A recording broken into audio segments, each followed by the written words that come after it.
Oh my god. We're finally Beckett, live! look at that Twitch stream. Oh, hey, how you doing? Hey, what's up? How y'all doing over there? I didn't see you. Hey baby, sometimes if we weren't so afraid of being kicked off Twitch, I feel like us streaming our pre-game chats would be hilarious because Oh yeah. we talked about We talked about amazing stuff, to be perfectly honest. we talked about flipping. We talked about Rubber Johnny. We talked about Steve from accounting. No, that would definitely get us banned. All of accounting. accounting, various mental illnesses, being queer, loads of stuff. Also, happy Pride, everybody. Hey everybody, how you doing? Hey Fezzik, Yeah, thank you for I'm the enjoying my already nails. I'm done at the hydrate. moment. Oh damn it! I need to go Kid. get water. I Hey need to Ron, hydrate. how you doing? Yeah. Ooh, If can I you ever make a new fill up my character, water his bottle? name's gonna be Johnny. No, I'm not gonna come fill your water bottle. Fill your own bloody water bottle. But Welcome to the Stormy Dragon Tavern. This is the Gloved Molotov campaign. We're playing with the Stars Without Number rule system with some tweaks, customizing it, make it fun. I am going to explain why Ash is sideways, and then I'm going to talk about the game. Ash is sideways I because just Ash spilled is water all down my front. Excuse me. because Ash She's is preparing for Johnny. his own damn man and can defy gravity as much or as often as he chooses to. Anyway, What was? when last we saw the party, they were underneath a planet in space in a ship on a planet and then under that planet. Because I Wait, love hang to on. make things simple and straightforward. Say that again. You were under a planet in space on a ship and then under another planet on that ship. Am I wrong? I don't know. On a Technically, ship. no. Wait. On a ship in a planet in drive space. Can Yeah. we Yeah, we please got the drive. play On a the mini game? planet Please. on the ship under that mini planet's in that mini planet's core. And a potato may or may not be involved. All Yeah, we need party. to know is there's a worm and it tried to eat Charles. Yes. It succeeded in eating Charles. The party are trying to win the favor of the alien AI that runs this weird ship they're on, and to do so, they have to complete several tasks and pass a variety of tests. Whether or not the party can do that is entirely up to them. But when last we left the party, Lockie was elbow deep in one of the worm's various sphincters, trying to hold on for dear life as he and Pym shot at it. Ugh. Yes, we were shooting all over the sphincter. Charles was hovering near the core of the planet, going, "Oh look, it's the thing, it's the exit. I wonder what I should do about that." Catalina had just descended and was going, "Oh my god, these people are idiots." And Dimitri, Specifically exclaiming, "Don't kill the wildlife." who shall be joining us in due time, is maintaining the tether, power supply, and altitude of their weird cigar-shaped spaceship above the surface of the planet. I can imagine Ali being a collective arts lawyer. No, you cannot remove that extremely expensive bronze dagger from your chest. You might destroy it. I was being being a offended bit. by what you imply there. Technically, we were at initiative previously, but I was being super loosey-goosey with it. So now, just because I don't want to have to re-remember everything that happened, we're going to be rolling for initiative again. Just because I feel like it. And I'm going to press play on this music. Oh wait, I act on Lockie's initiative, don't I? Yes, you do. Alright, initiative is Well. D8, correct? Yes. That's not D8, that's a D10. Let's try that again. A D8, right? Rolls it. Yeah. That's not a D8. I rolled the same on I- both dice, so it's fine. It's fine. I got deleted from the term. I'm sorry. I was trying to tidy up. What was your roll? 7. 7. Okay. Well, it was a 5, but it's +2. Oh wait, no, I've got Pim here. It's +3. It's an 8. Disgusting. Yeah. That's so rude. It's not rude. It's technologically awesome. It's the Alright. power of friendship. And mutations. Flip and change from 0. Here, I'll do it. Don't worry. Oh, I hadn't turned on numlocker. Don't you judge me. We're having a lot of luck today. Turns off numlock. It was I was just pressing buttons. Remember, numlock Aw, equals man. numpty. Can I keep Charles? that 9? Can I keep that 9, not the 4 No. that I fucking Charles? rolled? No. Damn it. 5. I'm going Okay. after Charles. Can I just say that last game I also had, like, the bottom initiative as well?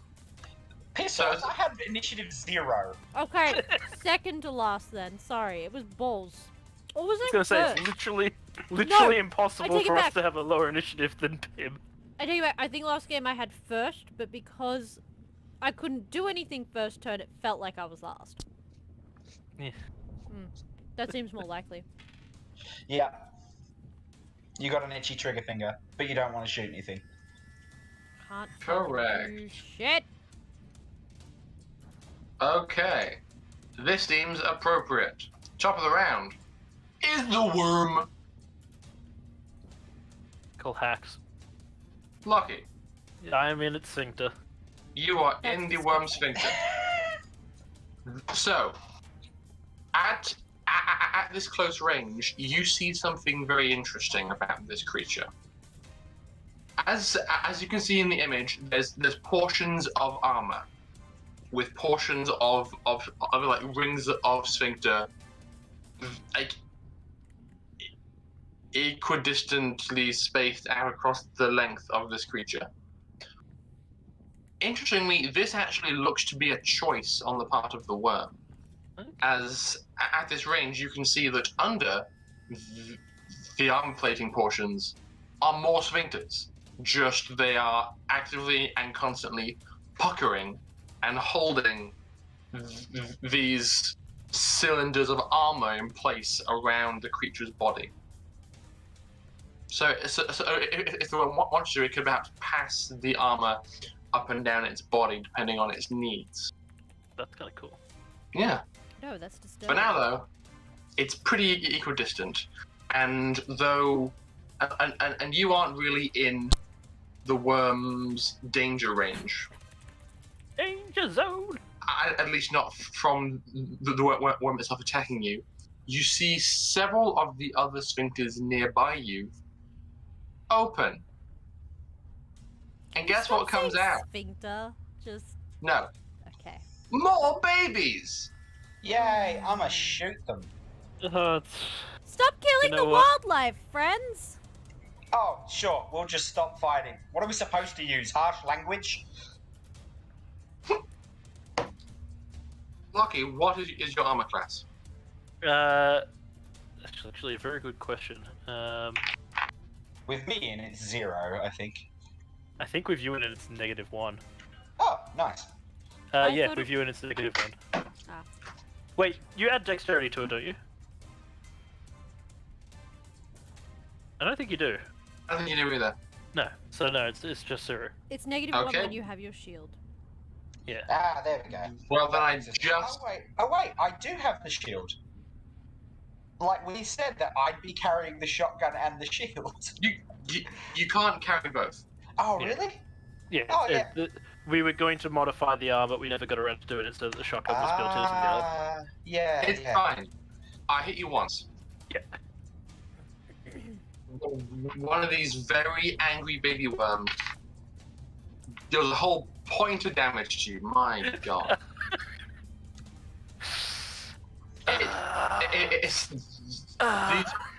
These worms can't do much in terms of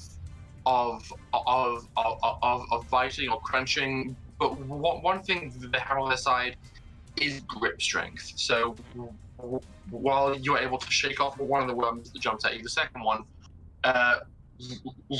wraps itself around your torso and just begins to constrict. And though you are powering through just fine, it's probably going to get tighter. The worm itself. Like a sphincter. God yeah. fucking Yeah. damn it. Gonna call that. All right. I can kill this one, right?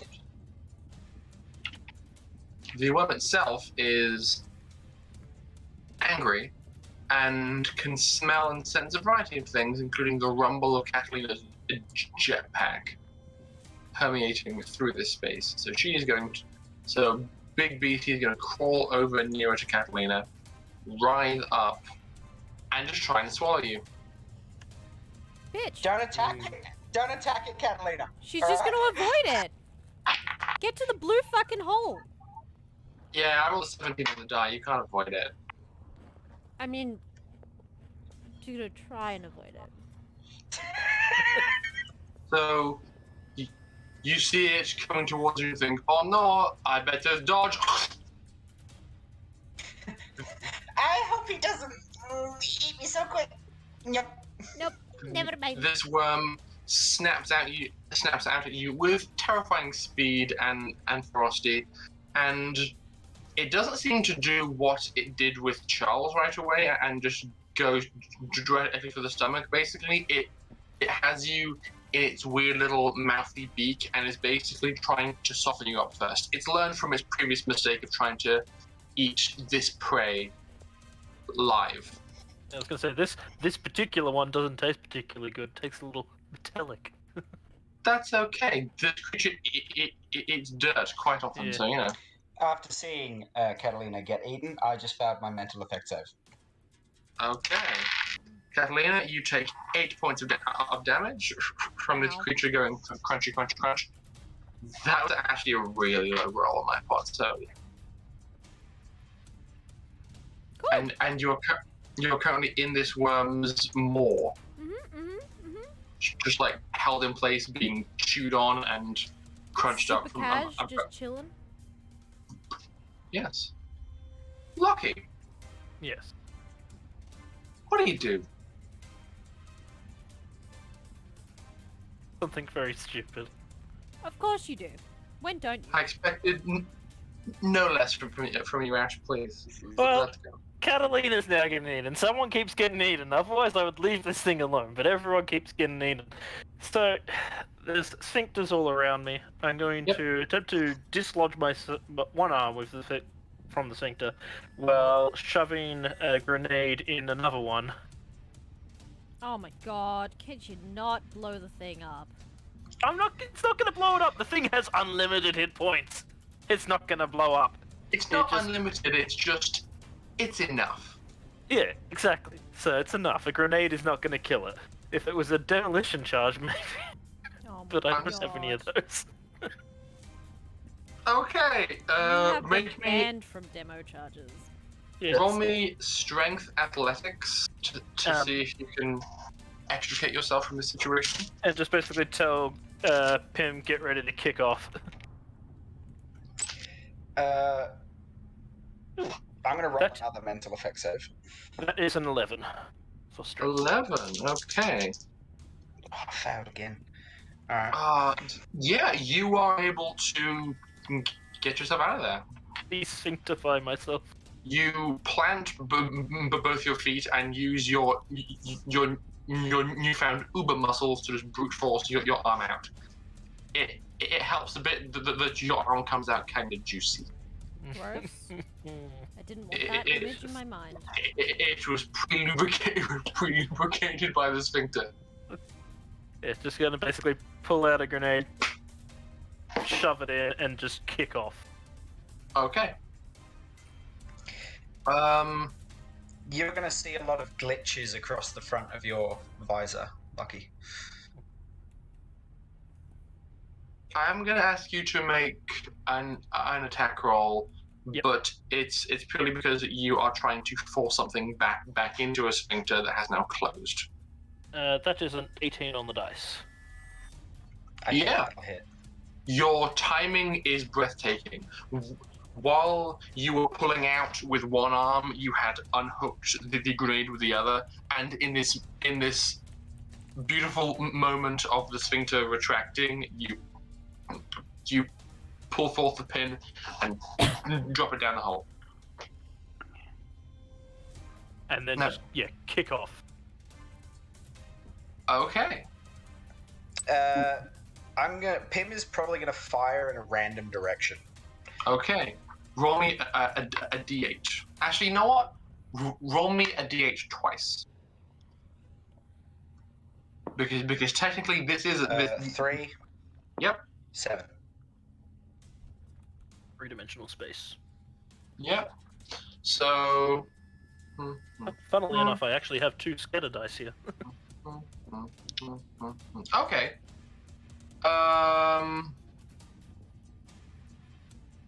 Let me guess. One hits me. No, you're in a mouth. You're at the other end of so the what you're creature. saying is I'm protected by the creature that's eating me. Lovely. I'm... hurt my brain. He's doing a Tony Stark. He's doing it bamboozled. Does anyone have the bingo board up? It doesn't count if the DM bamboozles himself. Does it? I need something spherical. I don't know that we've actually ever gotten a bingo. Pokeball. Pokeball. Cute. Okay.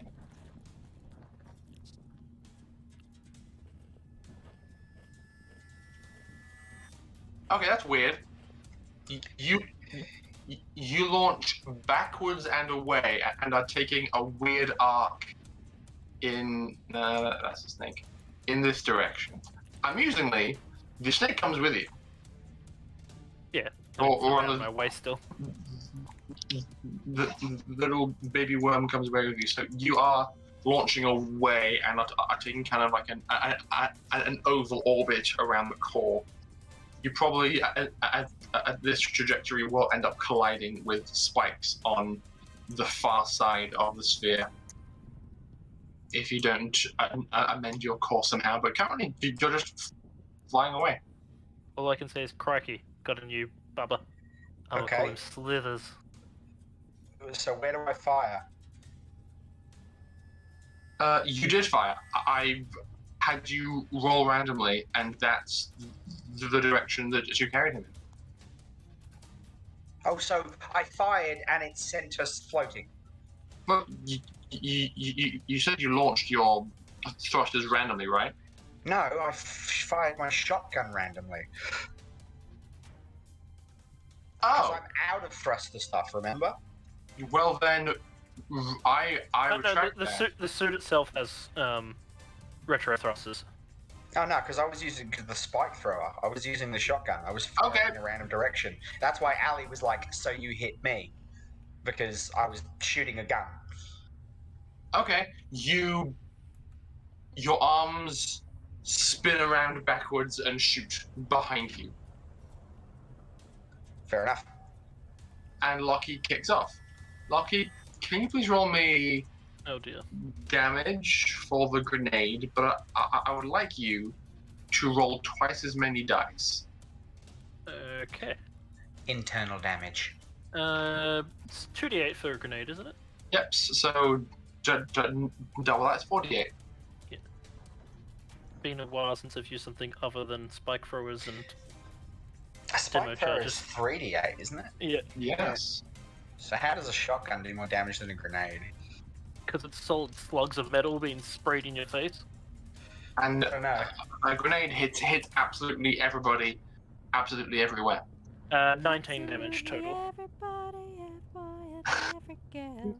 Got a Absolutely everybody and the whole 19 damage is dealt to this creature, and you see many of the sphincters adjacent to the one you just extricated yourself from kind of open in anguish as like smoke comes out, I prolapsed them. and the worm kind of bypass. writhes and thrashes angrily. Do we Dimitri, still have our worm friend? Yeah, we still got our win friend. Cool. Dimitri's playing solitaire. Dr. Charles. Fuck's sake. He's gonna come down eventually. Yeah, you don't know, Dimitri. He's arguing with Hataka. God, yeah, that's gonna take him forever. Yeah. I'm going to say over the radio to Dimitri, we need Molly now. As I reach out with telekinesis and try to pull the more of the worm open. Oh. Ooh, ace of spades, excellent. What? We need Molly down here now! Duh, okay. Let me find cap for vodka bottle. Vodka. Quickly! Okay, he's working on that. So your intent is to pry the mouth hole of the worm open to give Kathleen a chance to escape. Yes. Okay, roll me telekinesis, please. My dirty boat arrived. Ooh. Two plus two. So 14. Yeah. That's pretty good. This thing does have breathtaking, compressive, I could imagine. and biting strength. So, how much force can you exert at the moment? Give me 1 second. Currently 400 kilograms. Okay. I'd say you reach out and you look at the most dire-looking portions of mouth, and you reach out and go and pull them open a bit. You've given Kathleen a bit of help, but this worm is immense and is quite strong. Bear in mind that this map is not to scale with your tokens, and this worm's head is like over 10 meters wide. Right. I would probably have turned on my telekinesis bracelet then, before doing that. Okay. Next up, Professor Hotaka on all chat. Friends, it is all right. I'm coming. Now, viewers, what you're seeing is the dashing hero running to assist his friends in need. Catalina is going to destroy that bot. I appear to be running through some kind of forest. There's many space cows around me. It's actually quite pleasant and scenic. Here comes Octodad. Yeah. No, what's that? Hotaka had an unfortunate accident and didn't make it off the ship. And Smooch abandoned me because I was doing lots of like back and forth jiggling. Catalina, you are probably delicious. Are you sure? Actually, I'm probably the most delicious one here. Yeah, you taste like Earth. earth minerals, and yeah. Just a bit salty. Catalina is going to pull out her stun gun and shoot inside its mouth with the stun gun. Oh. Yeah. Give it the tingles. Interesting. The stun pistol? Yeah. Okay, I was gonna do that, but like an actual stun gun, you hear the from inside. Yeah.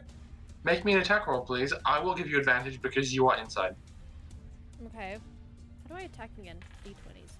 Yes. Let me just acquire some D20s. That says a lot about how often Catalina has engaged in combat in this game. Recently. Can I just say, I hate my ability to roll dice. Aha, I know. Mm-hmm. You're like the Will Wheaton of Stars Without Number.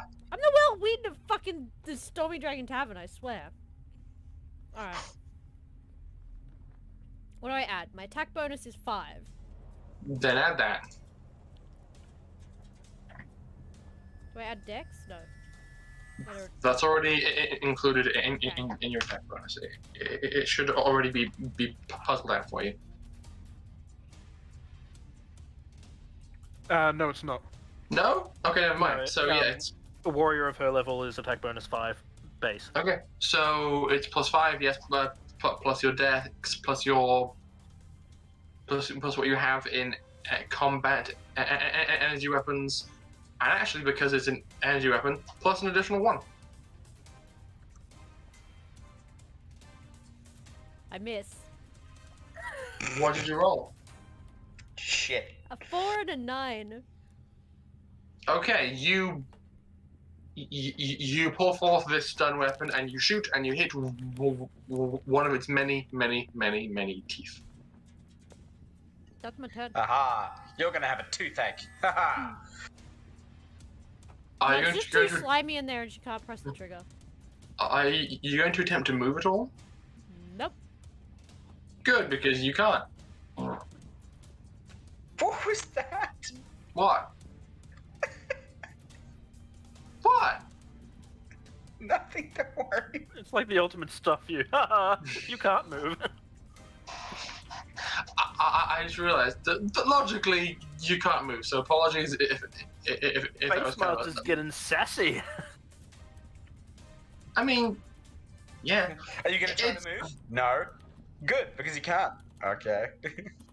It's the worm's turn. Catalina, you are already in the worm's mouth, and so he's just gonna. Choo-choo nom. I'm just gonna roll damage because you look delicious. Mm-hmm. Oh, that's better. 10 damage. Cool. Just please don't tell me it has another attack. Well, it's busy biting you, but can also thrash his head around. Cool. No one look at my health, man. No one look at my health.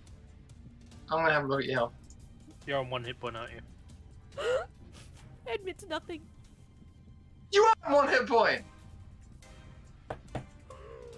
Oh my god. Maybe Catalina will That's- finally die. Can you not? That's so precious. We've gone through all of this and we're being outdone by a fucking worm.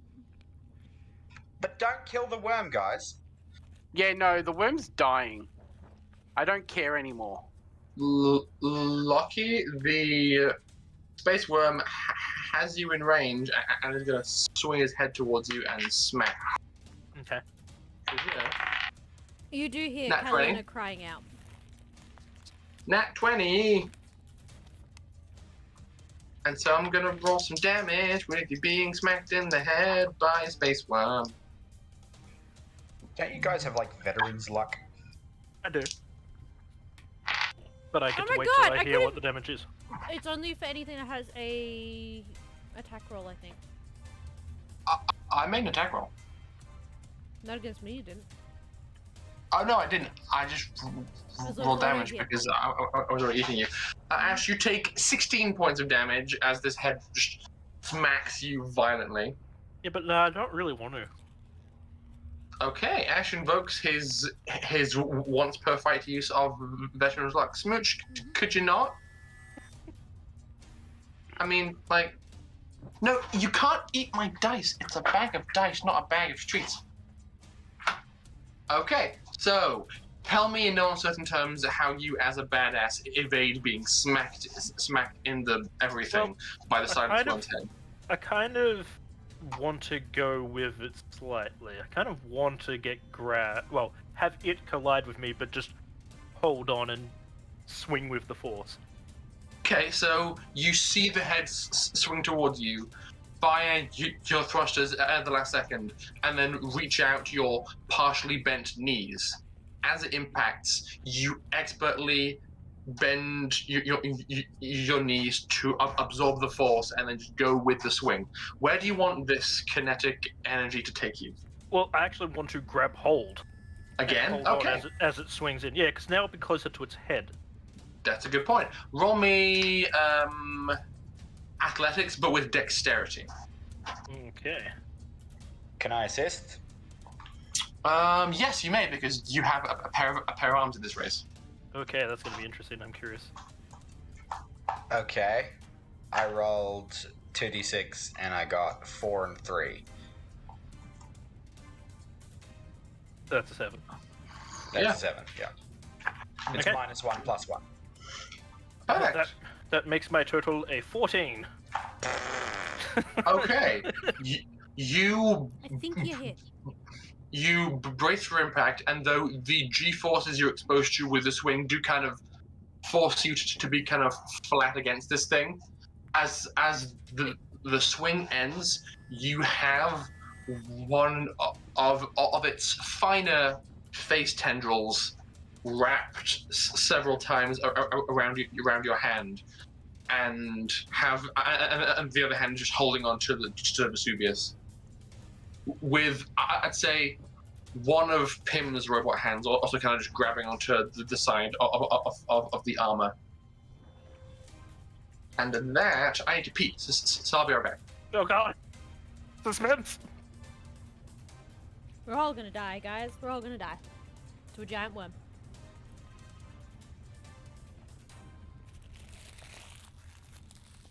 Well, We're actually not. Like, my next move might get Catalina free. which you'll be making immediately, because it's your turn next. I know. That's why I said, oh god, suspense. So I wonder how many times we're gonna have to revive Catalina before she just doesn't come back. I wonder how many times we're going to have to revive Catalina before she realizes that she's not Wonder Woman. And that, no, not everything needs to be saved.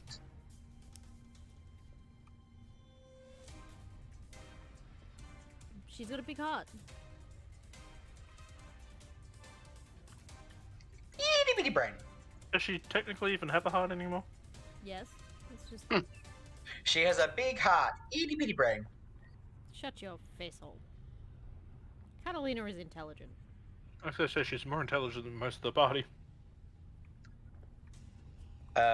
Education-wise, yes. She's not as wise as she could be. She's definitely smart.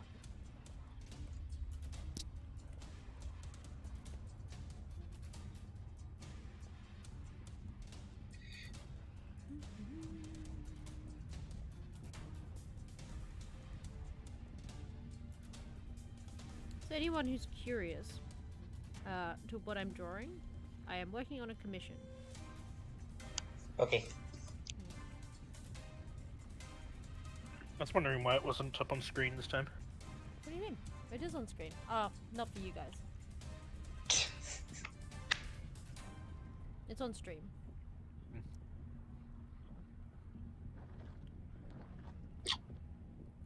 Okay. I'm very mature, I promise. Are you? No. Lockie, it's actually your turn next. It is. That's why I was like, oh god, suspense. Oh, I'm sorry. So, how has it currently got Catalina? From your perspective, you kind of pull yourself up a bit, and you can see that it basically it is holding her in the center of many rows of big sharp teeth, and the sides of the mouth are kind of just convulsing and contracting and just applying pressure across the entirety of her. Essentially, this creature is chewing because this meal fights back and is trying to make the meal stop moving. Rude. I ain't no meal. You sure? Maybe. Pim, hold on tight. I'm gonna do something real dumb. Oh, I would like to switch Vesuvius to the widest bore possible, so because it cuts a circle around and nothing in the middle. Swing around and release all safeties and fire at Catalina, so that it cuts around Catalina, hopefully cutting her free. Please make me an attack roll, because you are currently being kicked and thrown back and forth by the head of this creature, angrily squirming and worming about. Please not cut Catalina. Alright, that's a 16. So, plus 5. Yes, I will hit. Okay. Well, I don't know what the difficulty will be. So you rolled a 16 on the die? 16 on the dice, plus 5 from the attack bonus, which makes it a 21, plus 3 from dexterity, Sure. so 24, and then plus 1 for Vesuvius. Okay, so 25. the weapon goes off safely. You turn off all the safeties, but the weapon fired as you programmed it to. Because of the breathtakingly harrowing nature of this maneuver, I'm going to also have you make a skill check. Okay. Not a luck save? No, Okay, skill check. Okay. because skill is very relevant here. Can I assist? Yes, you may. What skill? This would be combat energy with dexterity, because you are basically using your muscles and your reflexes to counterbalance the worm's writhing and writhing motion to make sure that you are on target. 8. As an opposed to dark magics, do not disappoint me. Counterspell. That's a 10 on the dice, plus 3 for dexterity, so 13, plus 1 from Pim, so 14. Yeah, I rolled a 10, but I've got -2, so. Well done. Catalina. Mm-hmm. You know those moments in those films where you see something gets thrown at someone and they move back just in time, and there's like just a whiff of hair that gets cut off by the close call? Yep. That doesn't happen because you're in a spacesuit, but you do feel that Lockie's was a very close call, even with his astoundingly breathtaking skill with this weapon.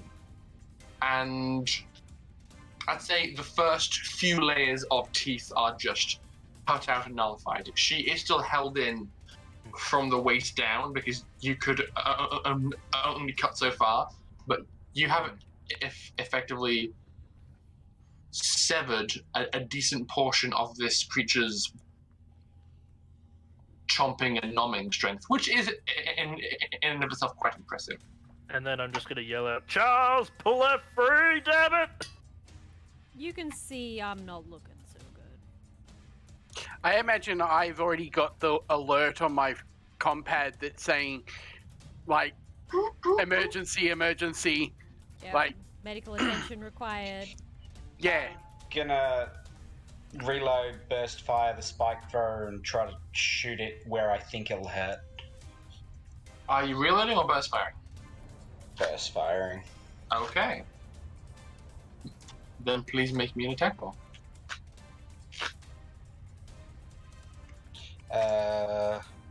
Nah, that misses. Okay. Two on the dice.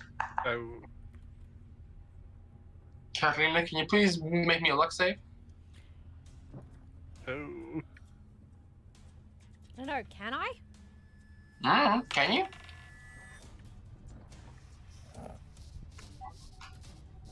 DM! I would like to use one of the player rerolls. I rolled a 6 for the record. Haven't rolled above a 10 today. Are you using it, or are you wanting Alice to use it? I'll reuse it. For the Well, record.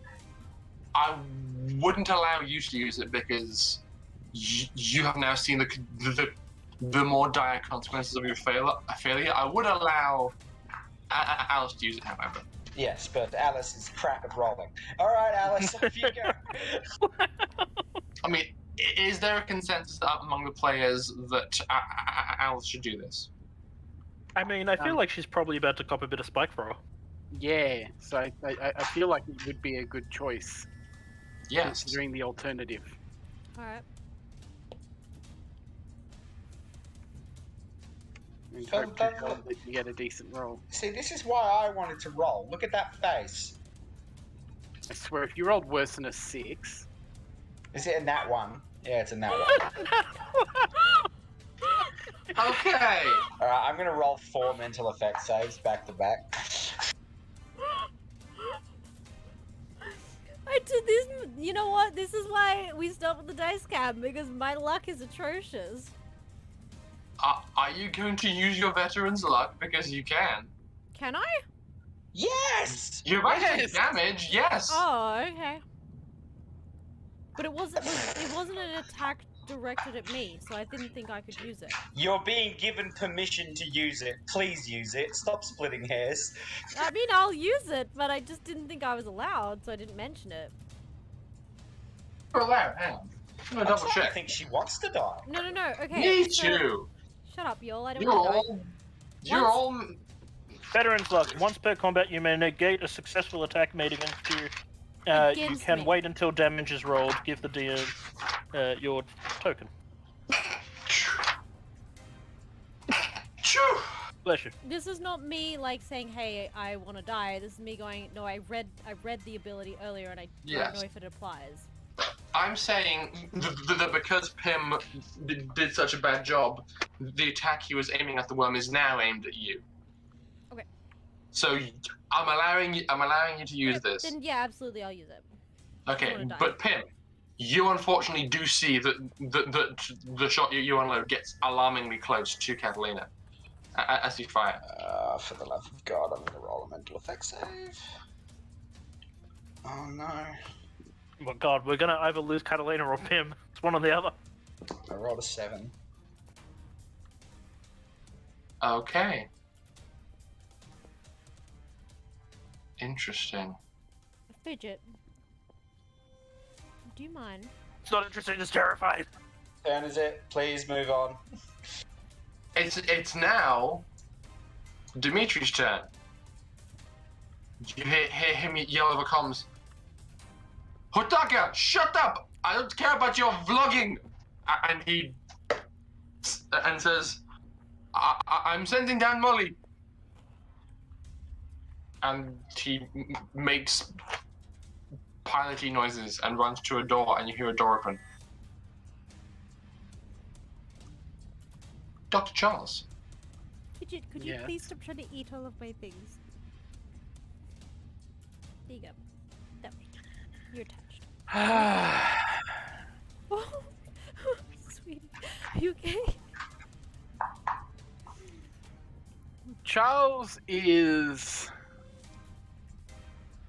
let's just say, not happy. Not happy at all. He's had enough of this stupid fucking worm. And so what's currently holding her in place? The lower half of her body is still kind of suspended in the center of the teeth. The top, the top, several rings of teeth have been cut through entirely by the Vesuvius, but the bottom half is still there because the Vesuvius is only so powerful. If there was ever time for a monoblade, it's now. I don't have a monoblade. Oh.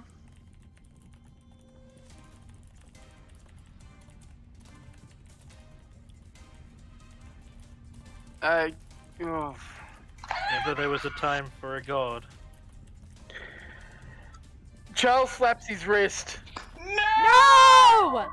Catalina's gonna be so furious with both you, and she's gonna hate herself for you doing this. Oh, You know shut that. up. We're already furious with Catalina. Don't kill it. Let's find a way to not disturb it.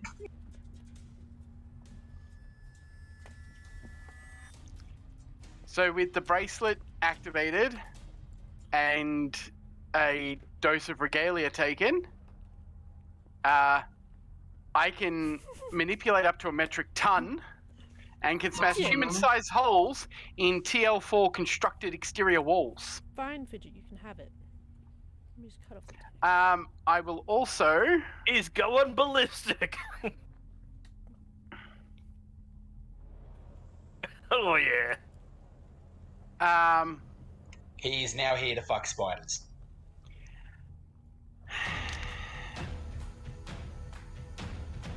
I am going to take the ability of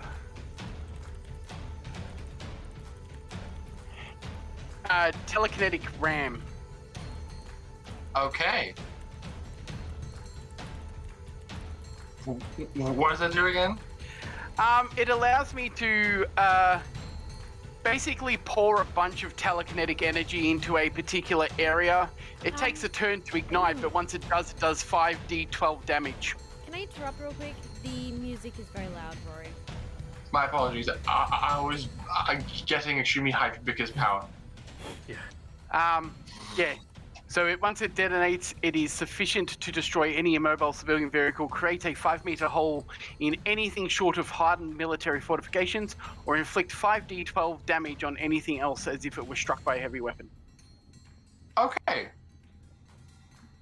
Lockie, Catalina, Pim, you look down and see the hair inside Charles's spacesuit just beginning to float upwards as his eyes 100.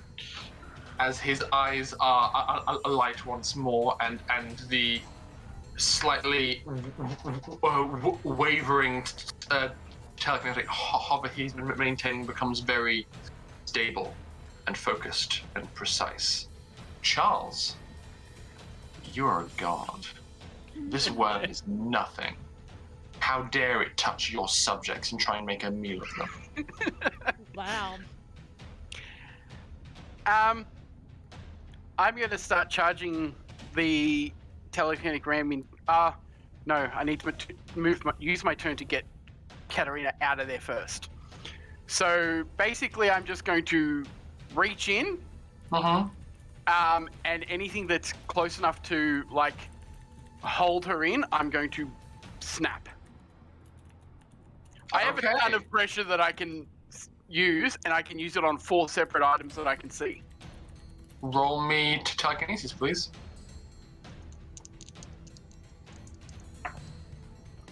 Eight. Technically 14 again. Can you also please make me a mental effect save? Oh, I already made one of those before.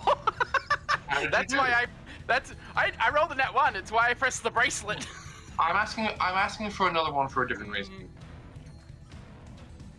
That did not go well. It's a 5. It's a 5? And okay. My save is a 11, 10, 10. Yeah. Something very interesting happens as you reach out and extend this force. You're expecting a certain amount of oomph and power behind this. You've made yourself this strong before with telekinesis, and you feel very confident in your abilities. As you reach out and apply this force, you begin to see the different spines snap and give as you apply this force. And okay, it's going to work. But some part of you is worried it's not happening fast enough. You look down at the back of your hand, and a small phantasmal spike emerges out of the back of it. And then another, and then another, running up your arm all the way to your spine.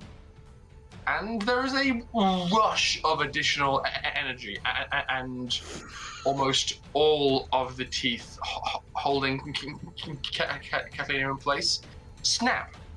The worm kind of recoils in terror at this, and she enters into a gentle free fall out of the creature's mouth and is tumbling towards you.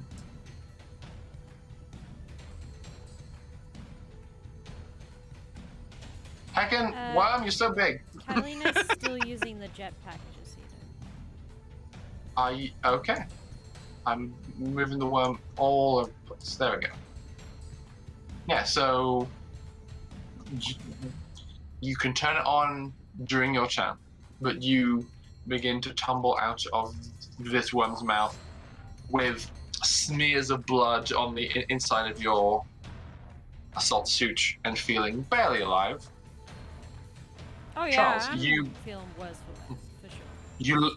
You look at your other arm, and what happened to your right is mirrored on your left. I'll deal with that later. need to save Kelly first. You all know that Charles's like self-preservation is like non-existent, right? You've gotten that point. He's like, I've got spikes, whatever. Hotaka, I will not be silenced. You will not impede my journalistic integrity. Dimitri, hey viewers, this is what happens when you hire the wrong help. Did he kick him out?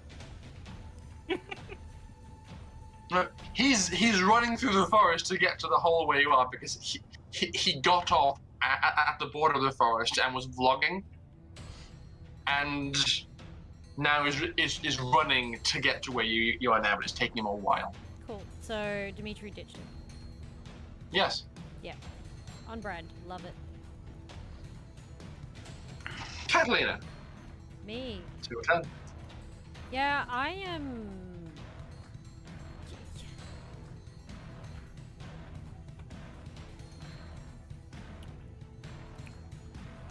You know what? She's still gonna just pull out the stun gun and shoot this thing in the face.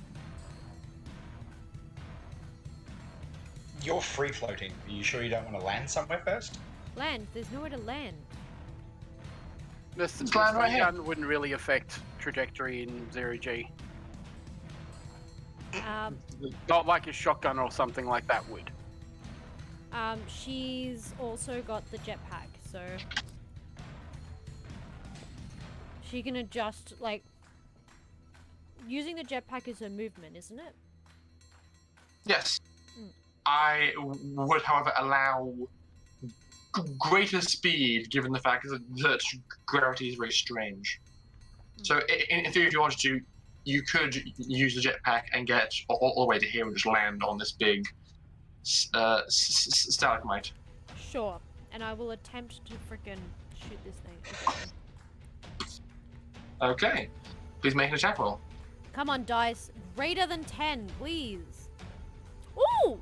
19! I hit! Yes, you do. Roll me damage. What are we shooting at? The worm. Ah.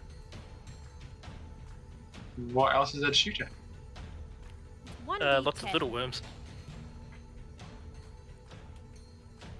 D10?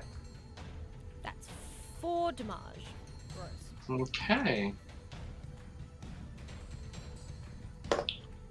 The worm, the worm's like, he's pissed. He's had all his teeth get snapped out. Look, there's someone riding his face. Lucky, you get contorted, but I roll one short to actually hit you. So the worm around your body is just going like, but you are tensing your abs like no tomorrow. This worm is making no headway. It's because he doesn't realize it yet, but he's my new pet.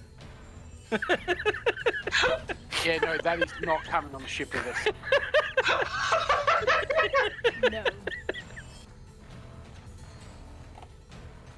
Lucky just collecting all the weird alien animals on His this. name is Slivers! Like it's some kind of a baby cow named Dottie! like it's some kind of space safari. At least it's a better name than Ovipositor 1 and Ovipositor 2. I have decided Lockie is the Space Ranger. Oh, I love it. So concerned. Okay. The worm itself is going to smack its head into the side of this stalagmite because there is a Lockie on its face, and he'd rather that not be there. Yeah, that's fair. That's fair. Most people don't want a Lockie in his face. That is going to hit. Okay. I'm gonna roll a mental effect save. 14 points of damage. Okay. Oh, nat 20. I pass. That. And Lucky, can you please make me a physical effect save to keep on holding on? I can do that. That is a 14, so that is a pass. Yeah. Your grip is absolute as pieces of rock and rubble kind of like tumble away from your joints as the head pulls back from the impact. I feel like Lockie is basically now riding this as if it was one of those robotic pulls. Mm-hmm. Yes. He's enjoying this. Rawhide. You're entirely correct. Speaking of which, Lockie, it's your turn. It is my turn. You lot, get the fuck in the bloody hole. Get out of here. I'll deal with this bastard. So I'm basically pinned up against the rock at the moment. It did pull back and afterwards. So basically, it was trying to shake you off, so it was just back and forth, slam, and then back into open space. How far back? I'd say like 10 to 15 meters away from that thing.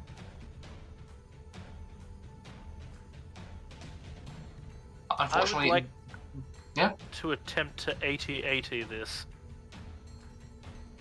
80-80. You want to try and what you're talking about?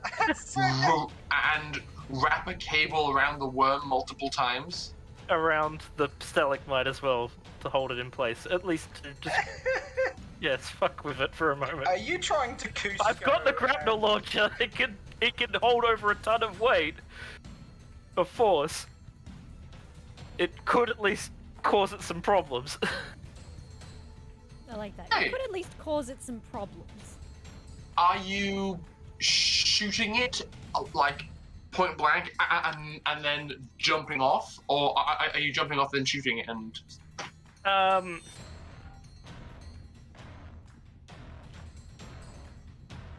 So if you point blank shoot it and then jump off, to hit is easier, but getting your arc right is going to be harder.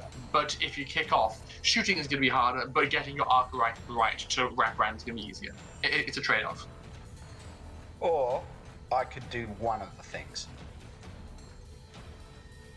I was gonna say, you managed the trajectory because you've got better control of the jets. That's true. I will shoot. Yeah. Okay, I'll do the Teamwork. trajectory. Teamwork makes the dream work. Okay. Lockie, make an attack roll. Pim, roll me either science or vehicle space. I got the same for both, so.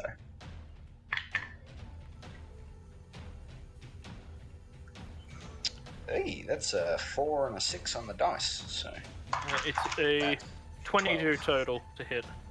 I heard 20 something. That's enough. 22 total, not including whatever its armor class is. Heck yeah. It is I 3 rolled body. 12. 12? Yeah, okay. This is beautifully done. Lucky you kick off, and in that moment you slide the Vesuvius onto your back, pull out the grapnel launcher, and one-handed you fire. The cable coils off and goes and connects into some of the softer tissue around the mouth. Mentally, he makes a note to thank Tarzia for showing him Star Wars. As soon as you connect, Pim sees this and goes right, fires the appropriate thruster, and essentially, Pim, you don't have to fire like a lot of complex thrusters. It's basically choosing the right angle at the right time to launch him. You kick back, and then basically, Lockie, all you do is match the rate that the cable is unspooling to your spin rate to kind of maintain your distance from the worm, and you just begin to go very, very fast, might I add. So, Lockie, make me a physical effect save for the G-forces, and the worm is of course going to try and fight this because why wouldn't it? That is an 18. Okay. I rolled quite poorly. The worm is a tad bamboozled by this, and so he swung in when he should have swung out. Yeah. So the worm's head is now. Oh damn it! Zigged when he should have zagged. The worm's head is. What would be a good contrasting color against this background? I'm going to go red. There is now various loops of cable around this worm's head and mouthpiece, just holding it in place, attached to this stalagmite. He said, "Don't kill it." This is the best thing I can do to hold it in place. Where is Dimitri?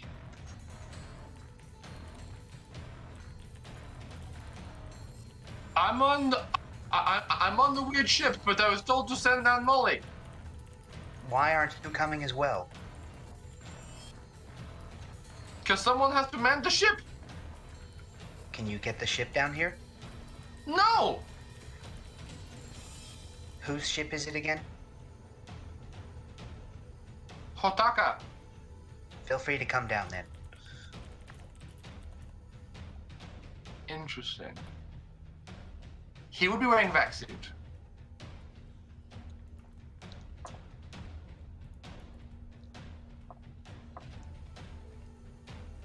Okay. The longer we try to all of us get through this tiny little exit, the harder it will become. Dimitri begins to do something. You aren't entirely sure. Charles. It's being held there, right? Yep. Can't move? Its head is having a hard time moving. Its center section and rear are writhing around. Cool. So I rolled a mental effect save and failed. So Charles starts charging a telekinetic ram on its head. Okay. Hey. Hame. It technically takes a turn for it to activate, but Yeah. because it can't move at the moment, I was like, "Yep, start charging." You are charging your spirit bomb. Yes. Hotaka says, Dimitri, what are you doing? Please get back to the vessel. We may need you. I should check in Wakanian. My gods. Oh, Hotaka, if you want to get off this rock, I suggest you and your compatriots jump down the hole. there's a hole? Okay. I'm coming up on the ship. The ship is not coming with us. I apologize. Catalina, it's your turn. Oh, my turn. Sorry, I didn't hear Catalina. Okay.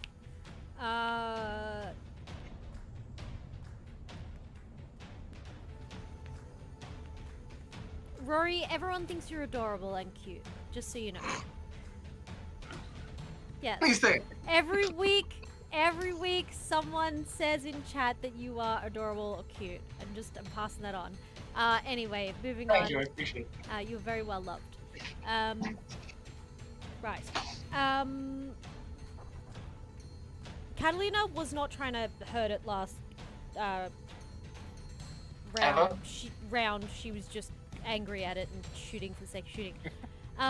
She's actually gonna back up and try and just stay out of the way. Okay. I don't really have any like medical anything, so she's on pretty low health. Actually, can she head towards the orb and try and see if there's a way she can help make it easier for it's probably too far away. She's gonna start heading towards the orb then. You have a jetpack and gravity's funky and not massively strong. I would allow you to either roll me exosuit or vehicle space to try and exceed its intended speed. That suit would also have a dose of lift in it. Lift? It's just a healing drug. It's 1d8 healing and 1 system strain. How long? I made sure both of those suits were. How long does it take to kick in lift? I feel like it has a. Give me 1 second. I'll look it up. Okay. Either way, While she's that's gonna being worked on. do that. I will roll. Okay. I will roll exosuit because I have a 0. Okay. And what you the can hell add... is this? The dice have done a 180 flip. That was another 19. Oh wait, wrong dice. Excellent. Wait, what am I rolling? Wrong dice. It would be but anyway, a skill check, so 2d6. it's fine. It's 2 6s. Plus intelligence or dexterity or what? That's enough. You remember your parabolas from school. You figure out what's going on. You aim and launch off and take a subtle arc upwards, and then cut jets at just the right time, accounting for the fact that gravity is going to slowly pull you down, and you are able to just float yourself right where you need to be. You finish your movement and land right next to the orb. Now you see it for the first time and see that it's a small floating blue orb about the size of like a proper football, not a soccer ball, people. And it just has it just has the word exit just scrolling around it in brighter blue lights. Does the compass point to this? Oh yes, the compass is almost entirely bright blue from your proximity to this thing. One can assume that touching it teleports you. Presumably. I'm gonna spend my time just observing it. Can I flick through my different eye channels and is it just like can I determine anything from it? Just looking at it. Yeah, for it. Make me a science roll. Okay. Oops, I lost one of my dice. 8 plus intelligence? Yeah. I think that's a 9. Let me just double check Okay. my science. I think science is 0. Yeah, it's a 9 in total. This thing has a fun amount of internal... Thank you for the raid. Thank you for the raid, puppy. Or rather, Clava. Puppy Hakase, which is Clava. How is your stream? Okay, I'm gonna stop interrupting. Straight to type. This orb has a fun amount of internal anti-gravs that would probably keep it buoyant if you did most things to it. You do detect that it is currently constantly sending and receiving information. It wouldn't surprise you if Nucleus could see through this thing. Other than that, it's quite alien to you, and you aren't entirely sure what it will do if you physically interact with it. Okay, but it doesn't look like it might. I don't know. It doesn't look like it's got any mechanical parts to it. It seems purely chemical. It looks to be metallic and is almost seamless. So it's hard to think of a way to physically interact with its inner workings. Looks like mercury. Okay. It is a giant marble.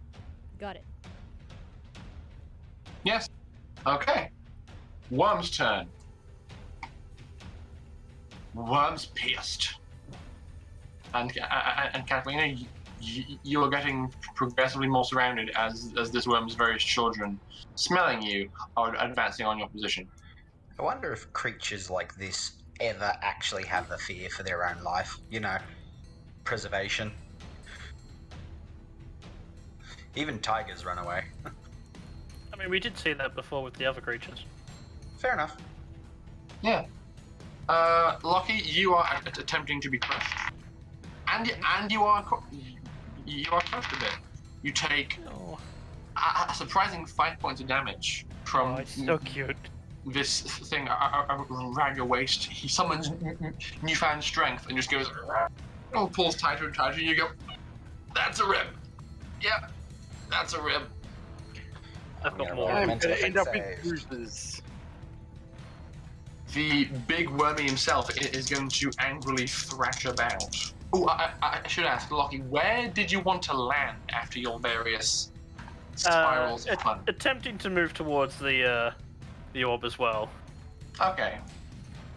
I'd say you are kind of trailing off in that direction a bit, but are still in the air and still have your cable attached. Unless you wanted to sever it. Yeah, basically to sever it so that it just holds it in place now that it's wrapped around a bit. Yeah, fair enough. Big wormy boy goes upset. Rolls actually pretty well. The cable's quite strong, and I'd say the cable begins to give. Like, you see some of the finer cables that together make up the one big cable are beginning to snap and give, and a crack is beginning to form in the actual stalagmite it's attached to. So two parts of this equation are beginning to give just based on the force this worm's giving out. You would not count on this holding for very, very much longer. It doesn't need to. Lockie. Yes. The turn is yours. I am. If Charles doesn't move his ass towards that bloody orb, I will toe cable him too. But no, I will just basically traject towards it and grab Catalina and touch the orb. Okay. Rude. She's gonna be so mad at you. You just fall towards this thing, grab Catalina by the hand, and grab the orb. And the three of you vanish. Wait, no, the four of you vanish. Yes, worm included. Yep, worm included. What about Pim? Is Pim still with us? Oh yeah. Pim in the suit. Yeah, Pim's And Dimitri teleports with us for prosperity. We leave Pim behind. Pim was part of the three. Yeah. And I will get to what you guys see once I'm done with everything else. Dimitri. For the record, guys, I roll a mental effect save every time one of the party takes damage. Falls out of the hole in his spacesuit.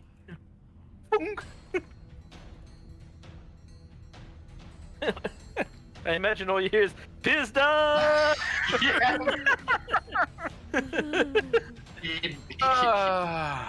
He has a molly in his suit, and Charles, you hear an ever so subtle and quiet. I gotta get that register. Yeah, come on. I can't get it. It doesn't matter, Rory. I'm trying to get like the right amount of excitement, but it's inaudible. This is Yeah, why it doesn't matter because your microphone doesn't pick it up anyway. So Charles just frickin' slingshot him. Charles, it's your turn. Charles is going to try and telekinetically grab the orb and move it towards Dimitri. So you are abandoning your ram. No, the ram, once it starts charging, it just builds up charge and then goes off. Oh, so you don't have to release it. No. It's like solar beam. Yeah. That's cool. So basically, I start the focus.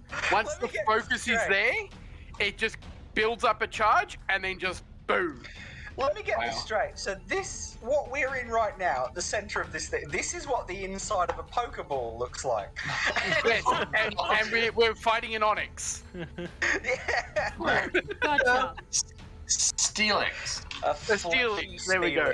Yeah. With multiple buttholes. No. With too many buttholes. Too many buttholes.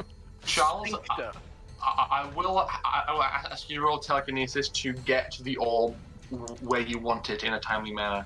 Because the thing is, I didn't know if I could move it. So, that's a 10. I said move Dimitri.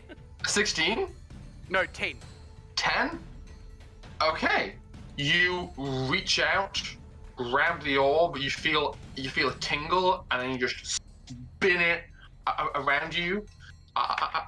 Your aim is your aim is fine. Let's see if Dimitri. Yep, he sees it coming, and years of sports training kicks in, and actually reaches to catch it. It's from your perspective, it passes like through his fingers. It is in contact with him just enough for his arms to provide resistance and friction, but then he too vanishes. The orb is where he was, and is gradually moving away from you. But because he touched it, slowed down quite a bit. Yeah. Now, roll me 5d12 damage as your soul beam goes off. I had to make sure I had 5d12. I had to grab my my gemstone dice to make sure I had enough. I would have laughed if the ball hit the worm and the worm got teleported. the thought did cross my mind. It was like a weird game of like no. the Nokia phone snake just appearing in the fucking main chamber. 16, 28, 32, 41. I beg your pardon? I got a 12, a 9, 2 8s, and a 4. Okay, I'm just gonna add up all the damage that this worm has taken so far, just to let you know. So it was 14 plus 18 is 32, plus 21 is 53, plus 15 is 66, plus 19 is 85, plus 4 stun damage is 89. Should have stayed in the ground. Plus an additional 41 damage. Charles, this worm is giving up. Thank you. As you hear Professor Hataka's frantic sprinting in your ear, you exude this massive amount of tectonic force, and you see the entire grey ring of armor surrounding this creature's head crack in several places and implode. There is a terrifying squeal of pain as this worm kind of rises back, snaps the cable, snaps off the top of the stalagmite, and just turns and hauls ass back into the earth from whence it came.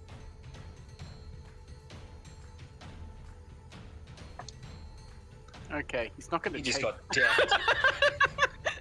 I'm like, mental effect save. Yeah, he's not going to chase it. He'll let it go.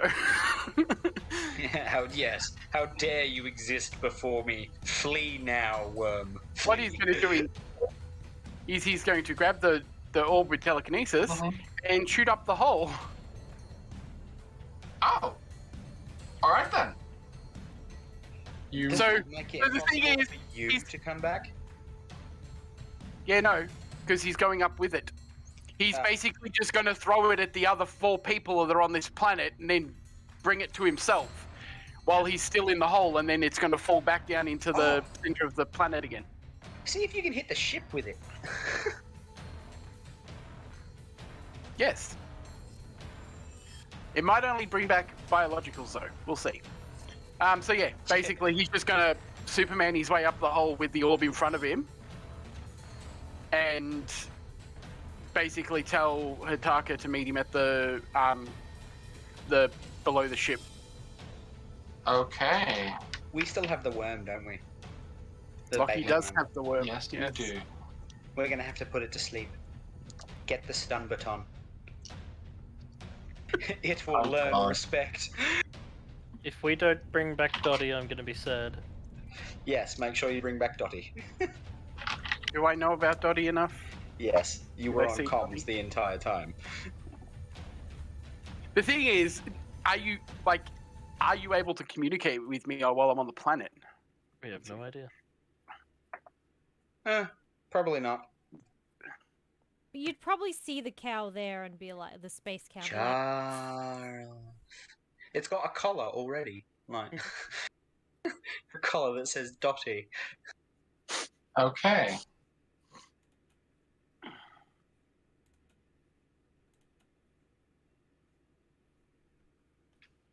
I'm returning to this map because it seems prudent. Lockie, Catalina, Pim, Space Worm, number 5. His name is Slithers. Can that be? Say that or Slinky. So, Slithers, Lockie, you reach out and touch the orb. This is a very unusual sensation. You've seen teleportation psychics in action before. You've seen them kind of like there's this moment of like compression as they shrink into nothing and are then gone. And I feel like part of you always wondered, what does that feel like? You don't have to wonder that anymore.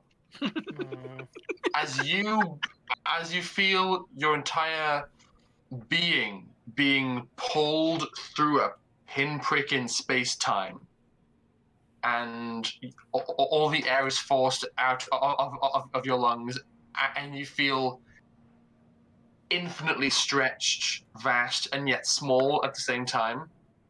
It is incredibly mind-boggling to grasp and behold.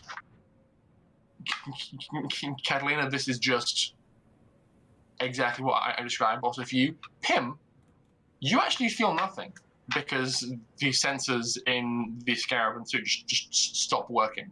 So you just get a kick of static and feel a tumbling sensation until after seconds, eons, who's to say, you tumble out of this space and find yourself sprawling on the surface of an unusually desolate planet. You look up and around, there are heavy, dark, grey storm clouds hanging in the air. You're standing on like a weird, sandy, silty dune. There's occasional peaks of mountain poking up out of the terrain. It's almost akin to Harbona's topography, in the fact that Harbona was basically mountains separated by great tracts of soil, except that this soil is a bit different. Lockie, do you still have that briefcase box I prepared? Lockie throws up. Oh. Inside his suit? He was not ready for space teleportation. I shift the visor, and is the air breathable for one? No. Cool. I don't open the visor. I just slowly vacuum it. Roll a physical effects. He failed. Wiper. Yeah. Catalina rubs his back. I rolled a physical effects. I got a 3. Is the box marked SK still on the back of the Romney where I put it? Is it? Yes. Why do you ask? No reason. Just Okay. making sure that the briefcase is still there.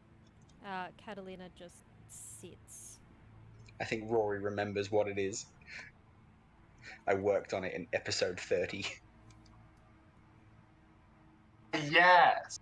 Yes. Yes. That was a weird one, but yes. As you guys get a better sense of your surroundings, you hear just a boom as Dimitri just emerges from the sand next to you, cursing in Russian. With a bottle of vodka. No one knows where he got it. He just has it. Yes. So, you are on a very unusual, seemingly desolate, desert-looking planet. What do you do? Is there Catalina sits another down. orb or anything around? Not that you can see. I think Lockie also decides to just sit down for a moment. Okay. Carolina, in fact, will lay down, probably, and she does not look okay. I'll fix that as soon as I can. So He's you're not looking too good himself. So you're just lying down, feeling quite pained and generally struggling. Oof! Yeah, Lucky, not ideal. As you kind of lie there, potentially taking turns moaning and groaning, going, thinking about all the different parts of your body that are in pain, you look down and see slivers around your waist kind of struggling. Because if you can't breathe this air, then neither can the worm. I'm going. Oh, give me a second. Open up the box. Open up the box immediately. Reach back and open up the box. Okay. Pull out the large trunk. Mm-hmm. Open it up. Take out the pressure tent. Set it up. Toss slivers in. Okay. That is entirely allowable.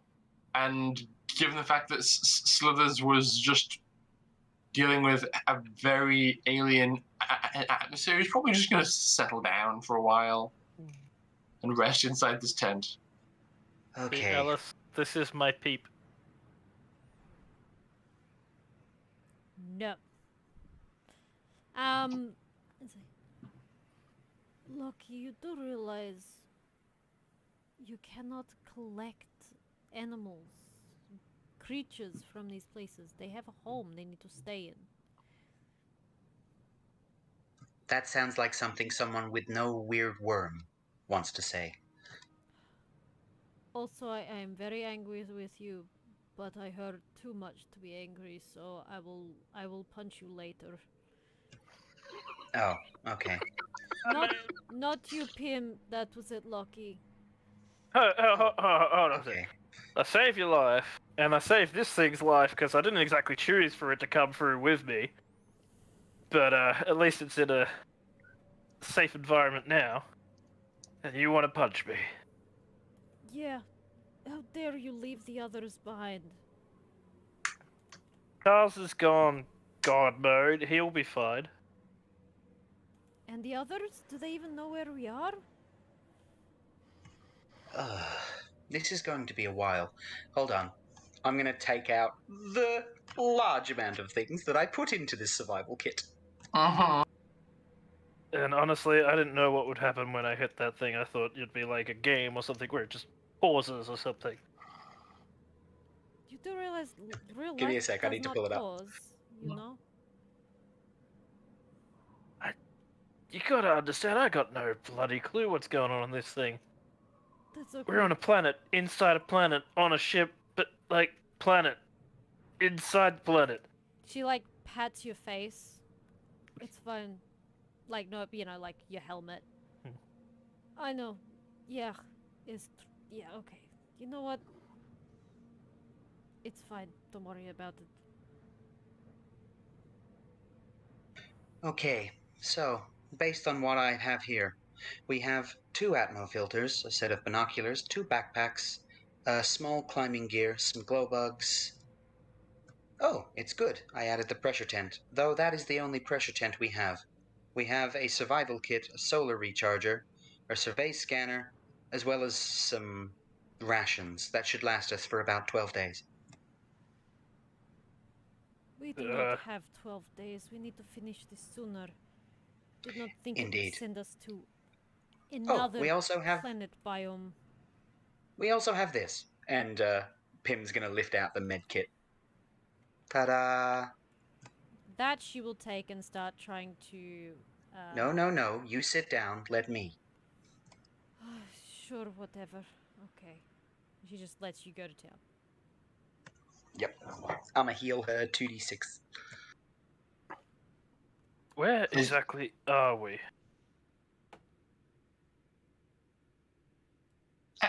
Excellent question.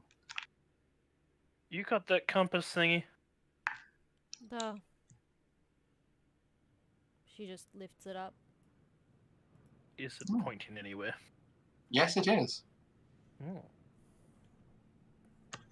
I just rolled a 5 and a 6. If you say down, Rory. It is not pointing down. Okay. In fact, it's pointing. Yes, it's pointing up. God damn it, Rory. Freaking do it. Okay. So can a magic do that? Seems very convenient. You need to... It grants any user a +1 bonus on all tech medical skill tests for treating wounds, poisons, and diseases. It also contains all necessary tools for providing long-term recuperative care for critical injured characters.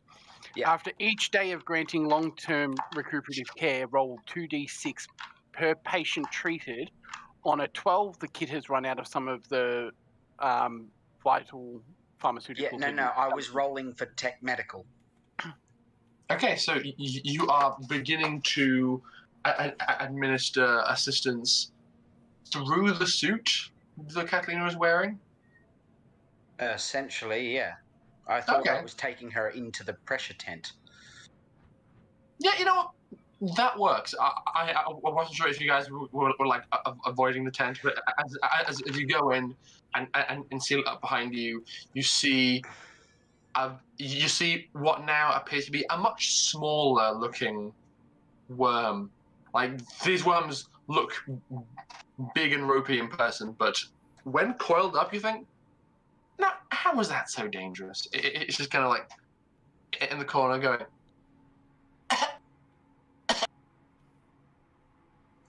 Okay, I'm going to put it inside the box. So you're going to put it inside the box that contains your custom survival kit? No, I'm going to put it inside the, where is it? What's it called again?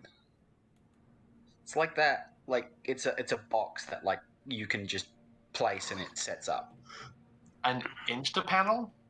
It is a panel. No, it's like an Insta box. I don't recall an Insta box. Yeah, there is. It's like instant storage or something. Well, you think on that. Catalina is being tended to. Lockie's just standing outside on this weird-looking planet. With the compass just going. The compass just going. Up. Oh, I don't like up. Damn it! And now... Actually, is there anything around us, or is it just complete open air? There's various different ebbs and flows of topography. There's some comparatively shallow mountainous rises near you, and kind of going away from you is what looks like a... kind of sloping away from you. You can see what looks like a shiny pool. It's hard to really make out from this distance, but it looks like it is a pool shape. It seems to have gathered in the center of this valley, and it's quite shiny. It's called a porter box. I made my mental effects save. I passed it.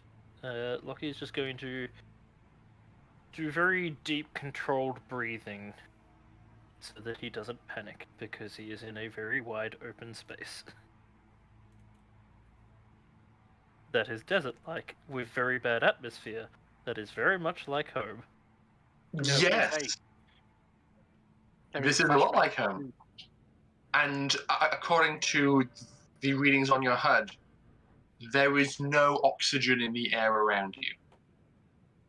So the machine that Pim would use to refill an air supply by extracting air from the available elements in the atmosphere would not work. Catalina's not going to let... actually, no. If Pim's treating her wounds, I guess she doesn't really have a choice. She's stuck where she is.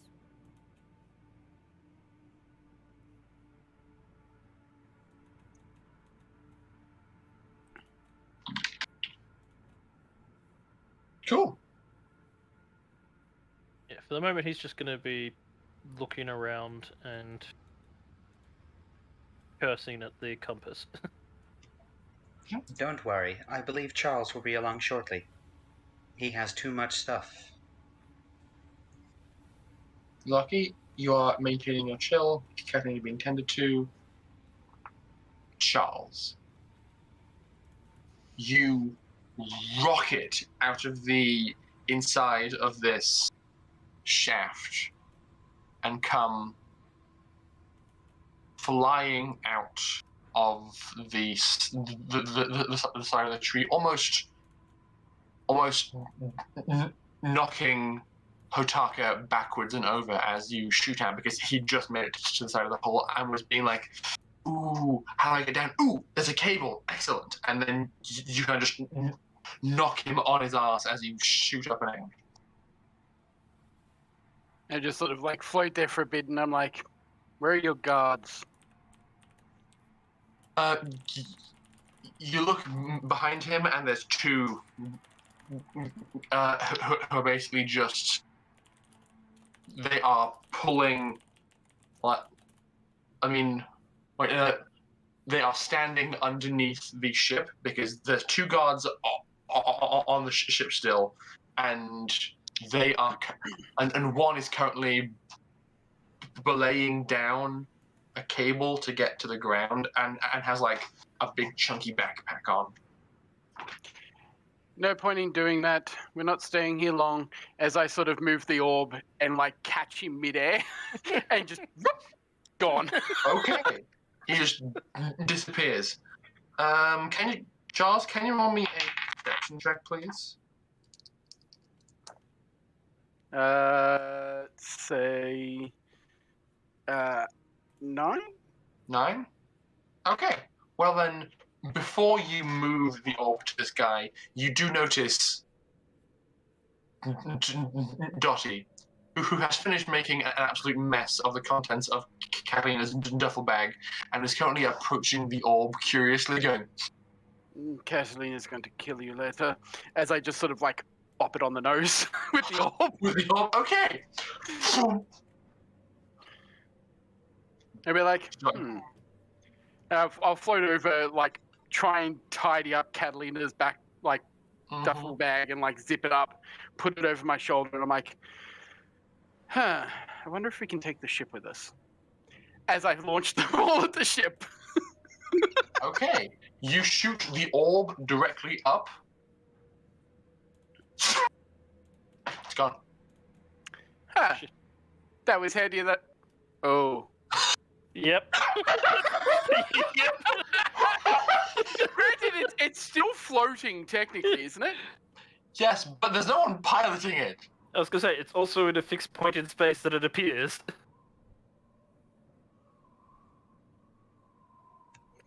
That's okay. We remembered to move away from the area we got teleported to, didn't we? Nope, Catalina. Well, you didn't. Down. She just sat. I figure you guys had moved at least a little bit away because other people were teleporting in.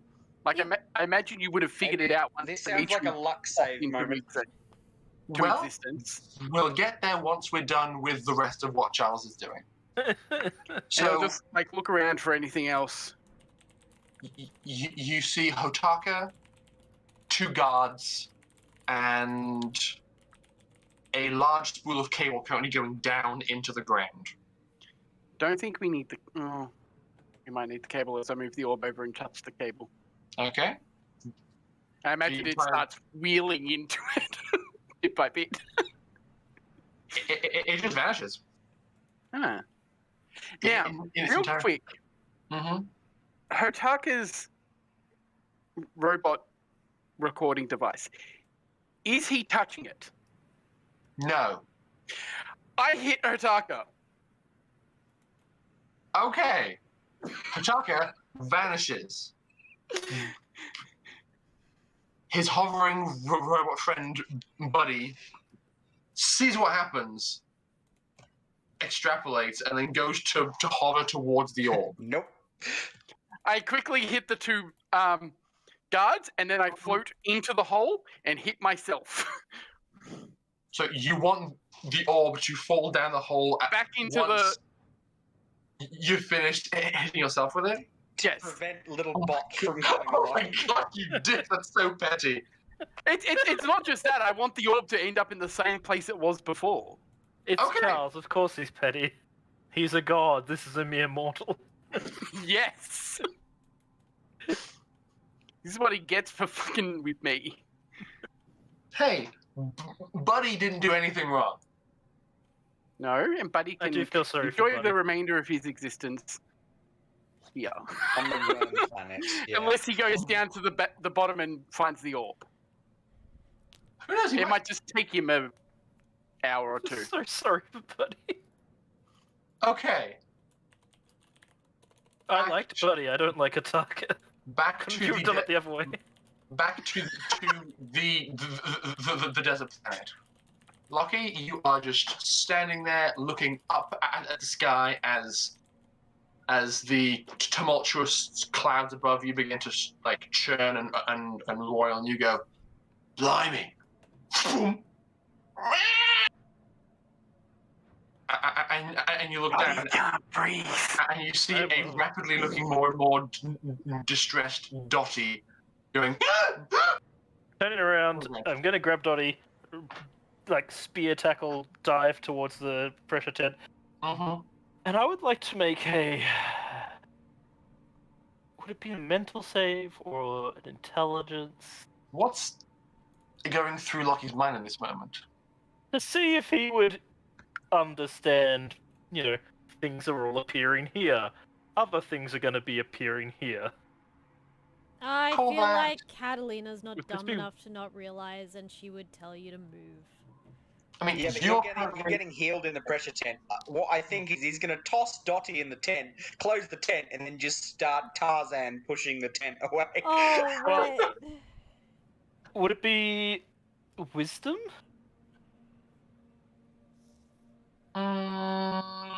It sounds like common sense. I'd say wisdom. Maybe Wisdom is common perception. sense.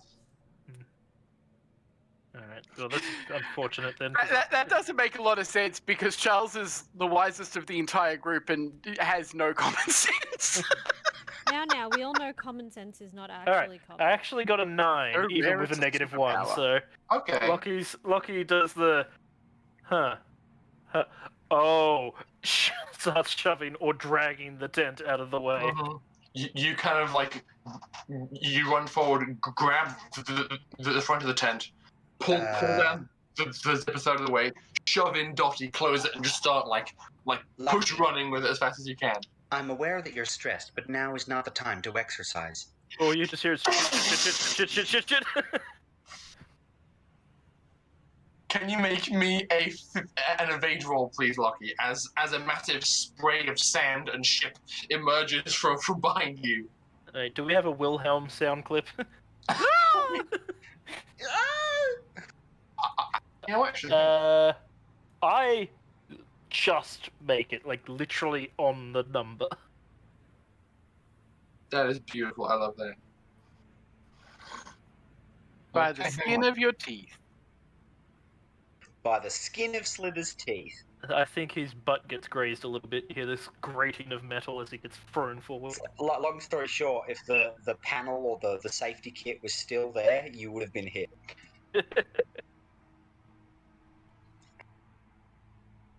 I still can't believe I made that thing like over 70 sessions ago.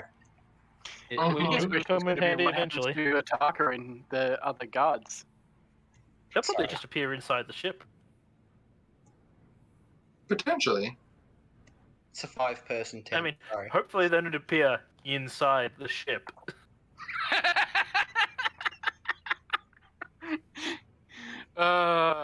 Yes. Doctor Strange and people in the walls. No. I must have the Wilhelm screaming. I don't. That sucks. I thought I had the Wilhelm scream on my phone. That's annoying. I can't find it. Anyway. You hear, as you kind of tumble forwards, you basically jump over the tent, kind of bodily throw it over you, and it goes like flying towards this shiny pool, and as it flies, you kind of like combat roll, tumble down various different small dunes, and end up kind of just like holding your head, shaking off the sand. You pull yourself up, and you see this big ship, mostly sticking out of the sand, and the side of the ship is open because I think, you know what, one of the like gun ports is open, and there is one guy just hanging on to the inside of the ship, and you can tell by his body language that he is shook. He's like, it's like it's the guy who has the two horns attached to his helmet. Pim's gonna open up the tent, have a look, and be like, "A problem for later," and then shut the tent again. Not long. Like, bugging me. You right there, mate? I'm fine. Yes. What? He's right. At that moment,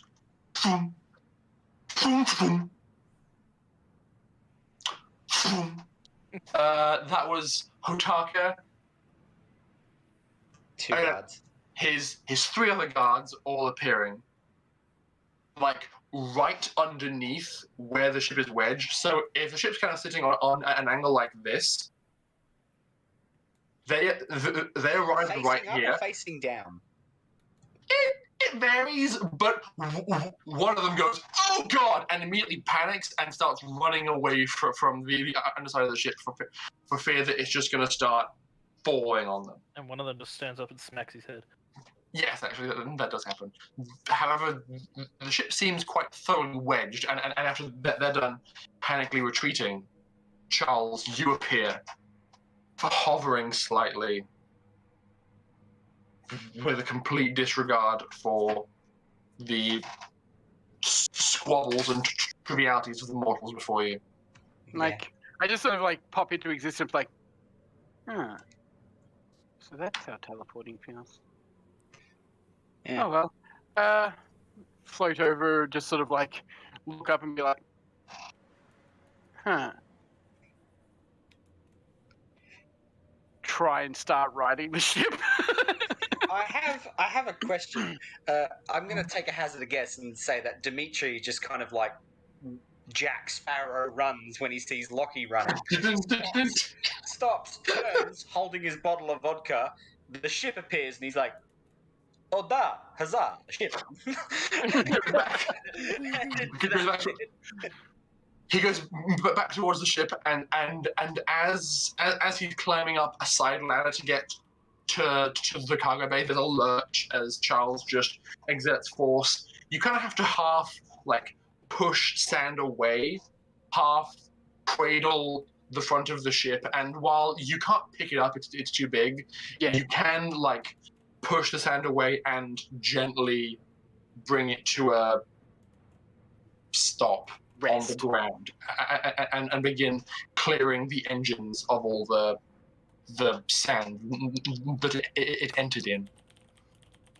Yeah, I said about doing that, and I like once it's settled, I go inside and quickly just put Kalina's stuff inside the ship, and then float back out and start clearing the sand away.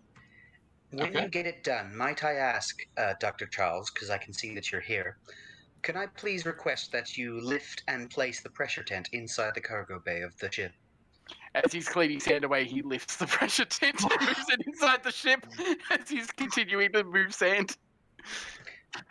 Just like scarab operations. Mm-hmm. We are going to definitely lock that feckin' Slithers in the porter box. We do not want it eating Dottie. That would be so cute. Because, like, you've got the baby of the prey species and the baby of the predator species, and you're planning to keep them both as pets. Where do you think this is going to go, Lockie? Where do you think I'm not necessarily keeping them as pets. Hotaka was keen to bring back specimens and stuff. Sure. We're keeping the cow. I wanted to keep this. Where the hell are we? It'll grow too big! I'm just imagining Lockie riding Slithers across the dunes of Uranus going, yeah! You know what? Why not? All I had to say is June. Oh, Jesus God. Christ, guys. It was terrible. Your pain fuels me. So, you are able to do some beast reallocation and are able to put Slithers inside the porta box and can leave it open just ajar because it's airtight and everything, and you want this little sneaky boy to be able to breathe. And Dottie, who seems kind of okay, just kind of stumbles out of the pressure tent and walks towards the part of the ship that contains the beds.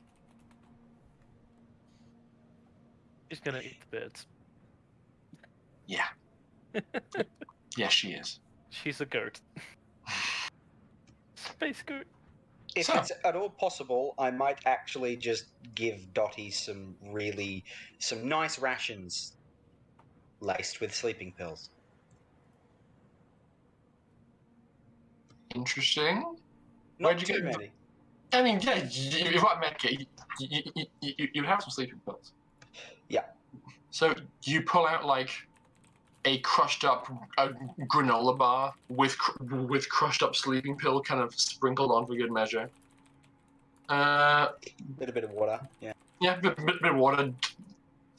That's enough for a baby space cow who just had some weird teleportation trauma. She'd approach that and go, oh.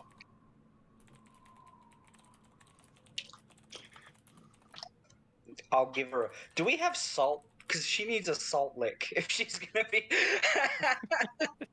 We don't have that much salt. No. So Damn it. she begins to chow down, and then kind of does laps of the scarab, and then curls up into a ball around the scarab and falls asleep. Lucky. It's imprinting on me. Right, yeah. Help. You'll be fine. But I need to do things. I can't stay here. Just give it another minute. Okay. There. Good. Dottie.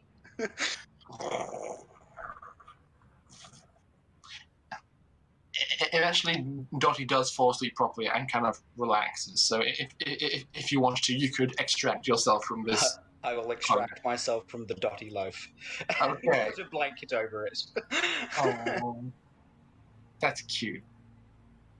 Yeah, probably one of the blankets from the bed that it was going to eat. Mm-hmm. So, you're on this weird space desert planet. Charles is a god. What do you do? How annoyed is Hotaka that he's missing? You know what? Good point. Hotaka would be like writing himself going, blind. Oh. Buddy, are you getting this? Buddy? He drops to his knees. Buddy! Where is he? I can't go on without him. He has all my footage, he has all my notes. And she starts like hyperventilating. I slap him. Okay. Appropriate. You are Elastigirl man. Elastigirl. You are Elastigirl. Pull yourself together. My God. Like, it's like, how smart's your robot? Top of the line. And you might see him in an hour or two.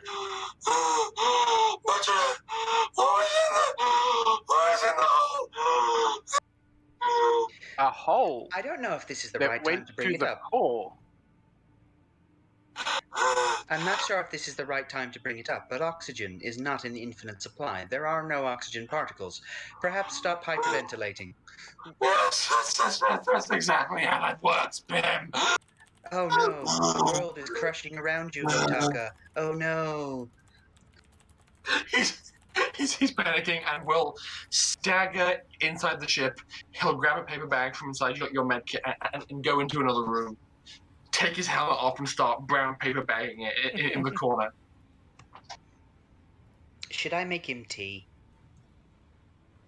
No, let him sit on it for a bit. Good. I'm not sure I'd be very good at making tea in this spot. Skitter, skitter. Two of Hochaka's guards go and see to him, while the other two begin having a look around. They're curious. They're like intrigued, perhaps a bit nervous, but it's their job to protect him, and so they are beginning to search the immediate vicinity for threats. Hey, Doc. It's like, oh yes. Pulls out Catalina and I can pad do and some looks at both of them and just like, TLC.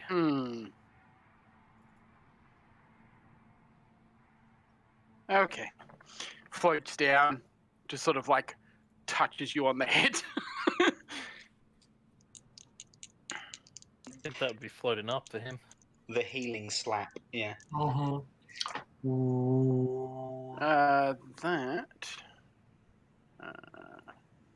I turn on the bracelet quickly before doing this. Sure. Thought you might.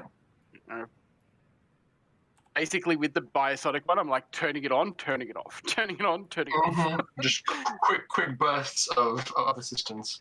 So that makes it 11, 15. 15 hit points? Lovely. How's that making you feel? Are you back at a decent level, or do I need to hit you again? Deal with Catalina if you've still got some juice in you. Come When me you're another done, slap. though, when you're done, Dr. Charles, I have a Bezoar for you. For what? To get rid of the regalia in your system. It won't help. Not with this one. As he floats towards the tent and sort of opens it up. Ah. Quite injured, aren't you? She's wrecked. Yep, she's just like looks. Being inside that thing's mouth is not fun, eh? She just like deadpan looks at you like. Well, like I'm trying this to is be intimidated, probably going to hurt as he like walks over and like figures out where the worst damage is, and then just sort of like places his hand down. You end up aiming center mass because it's going to have the most effect. I'd say 7 ribs snap back into place. A variety of blood does its best to re-enter your bloodstream from the dozens of bruises all over your body. That's 14 hit points for that one. This and is not pleasant. Look at my compad going, yeah, no, you need another hit. And that's a 15, so you've got so how much? 29 hit points in total. In total? Okay, that is 1 shy of max health. And you take 2 points of system strain from those 2 healing hits. I look at my compad, I'm like, yes, you're looking much better. Lockie's still in amber. We'll float back out to Lockie. Is he distracted with something? So I'm basically just going to float up behind him and just sort of like press my finger to the back of his head. I said I'd accept more if once you were done with Catalina.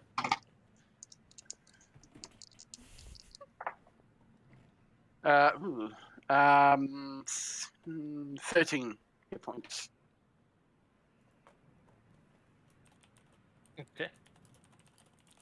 I check my compad again. I'm like, that seems better. And I'm like, look at myself, and I'm like, oh, nope, I'm still healed from last time. Guess the worm didn't get back at me again. Thank God. That actually put me to 4. Excellent. At that point, I'm like, just be aware, I am probably going to lose consciousness for an hour or two. I only took one dose this time, so it shouldn't be too bad. We'll find out, yeah? I will lecture this on you another time. It really is one thing after another, isn't it? This will be fine. It's nothing. Compared to the last time, ugh. This is just one dose, so I might go to sleep for an hour. Wake up and heal myself. It'll be fine. At least sleep on the ship. We've got... Oh, don't worry. I'm planning to. Is there anything else that anyone needs done before my hour is up? Makes it sound so final. I'm good. Cap. Doc.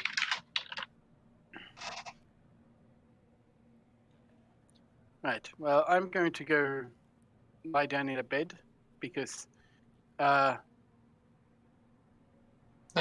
literally watched my life flash before my eyes with that worm, and I need some rest. Very well. I will do what I do what I can. Pim? Are you feeling okay, Pim? Are you okay? Yes, I am fine for now. Just I a think you bit need to lie stressed. down too. There is no beds in cyberspace, but thank you. Maybe you can rest for a while, you know, like last time. That will not be possible. My safety wall was destroyed.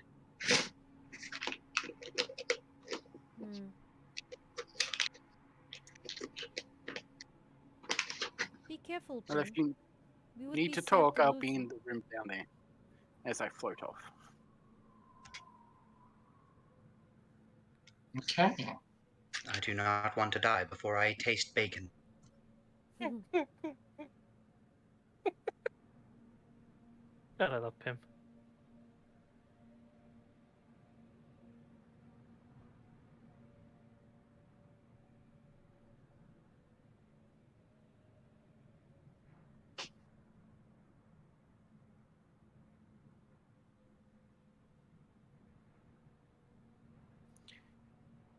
As Charles gets into the room, he's going to start focusing his energy on his other ability to keep track of everyone. Oh, okay.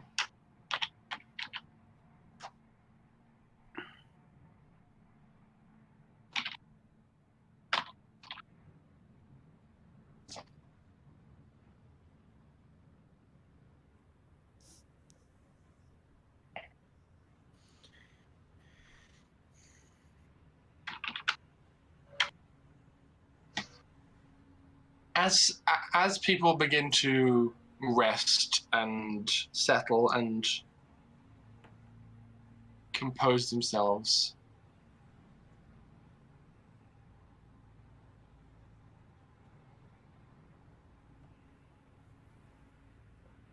Right? sorry, He's being messaged. I am being messaged. It ain't me. No, it's me. Something begins to happen.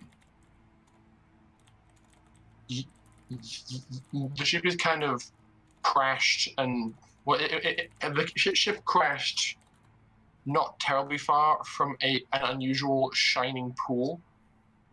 And as you all kind of catch your breath, compose yourself, the pool begins to shift. The surface breaks, and anyone who is outside paying any amount of attention sees that the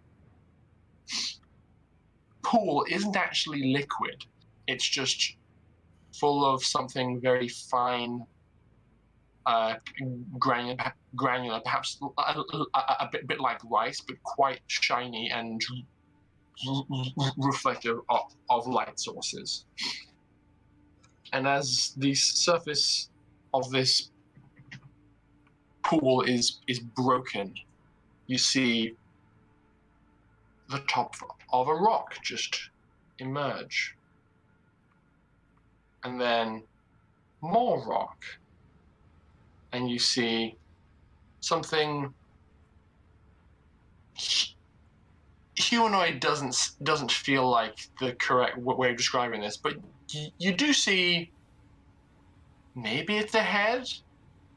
There's kind of shoulders and arms, but it's very, very, very broad in its top half and kind of tapers off with short, bulky, squat legs. This entire thing is comprised of stone, but there's various gaps and splits in its stone form that makes you think it is perhaps held together by some unknown force, and through the splits and gaps, it's emitting a bright yellow light. So it's a top-heavy rock golem that skipped leg day. A bit, yeah. And as it emerges from this pool, you can see it's kind of partially relying on the big arms to support itself. Just moves out of the pool, looks up at the ship, and begins gradually lumbering towards it. And that is where we're going to end the session for this evening. Oh, Dagnammit. ending a little bit early today. It is a bit early, yes, but I could feel a general, okay, we're done with the fight. It's fine. We're just going to relax real quick. And people themselves are potentially feeling a bit tired, so it seems... I have seen Ali, like, stretch and yawn, like, 3 times now. It seems appropriate to have perhaps a bit of a shorter session. We have resolved the combat. The players have moved on to a new world. I've set the scene, and I have a nice cliffhanger for you. So you know what? It's fine to have a bit of a shorter game, right? Yeah, I mean, I'm honestly not mad, but yeah. Yeah, it's all good. Sounds very good. I've got a cute kitty on my lap, and it means people can go to the toilet and do life stuff, like peeing and pooping. I should probably go eat dinner. Okay, so before you all leave, I just wanted to have a giggle with y'all, because I was having a giggle with our audience about this, but our luck for the first part of this game was absolutely rotten. Like, absolutely rotten. And then one normal gamer jumped into our chat, also known as Inferno, jumped into our chat, and all of a sudden, every single one of our rolls was, like, off the charts. Great. And I will thank Inferno for my new hit points then. Yep. Yeah, well, there you go. Did you level up? No, but I haven't rolled my hit points since I leveled up, because I wanted to already be here, and I forgot about it. Okay. Anyway, so we've dubbed him our Lucky Charm. He's rather chunky now, Lucky, and thank you very much for providing bountiful good luck. You meant Ash is rather chunky right now. Lucky, sorry. I thought you were saying that Inferno was rather chunky, and I was like, excuse me? That's rude. I mean, I'm going to ask Inferno, do you lift? He lifts like weights. Lockie lifts. Lockie can also take a bloody railgun to the chest and laugh it off now. Fuck, that's insane. Lockie has 57 hit points. What the fuck? I rolled 3 8s, 2 6s, a 4 and a 3, and I've got a +2 to my constitution. Right. Laughs in binary. He's full on a tank. He really is the Shark Man. Alright. I'm gonna go and actually eat dinner. Please. Okay. Good night. Thank you everyone for watching. Love, love. Bye. What he said. Good night. Now, who are we going to raid? Well, it's actually early enough that the other people are live. I see Turn-Based Dave and the Game Stormers are currently streaming. I haven't seen them on in a while. The Game Stormers, yeah, they've been doing roadshows and stuff. Venicalba's actually also streaming. They're actually currently in New Zealand streaming. Cool. You know what, Kit? You are our Nomicide honorary team leader. You are the commander of the Nomicide squad. Kit, I will just say, I hope you're here for next session of Dungeons and Dragons. For the I may have something Sunday special game. planned for you. Oh God, Why do you indulge the audience? Because it's funny. Oh God, and it pains Oh me. no. Oh no. Oh no, no, no, no, no. I need my... I'm scared. Okay. I need my kitty. Alrighty. Okay.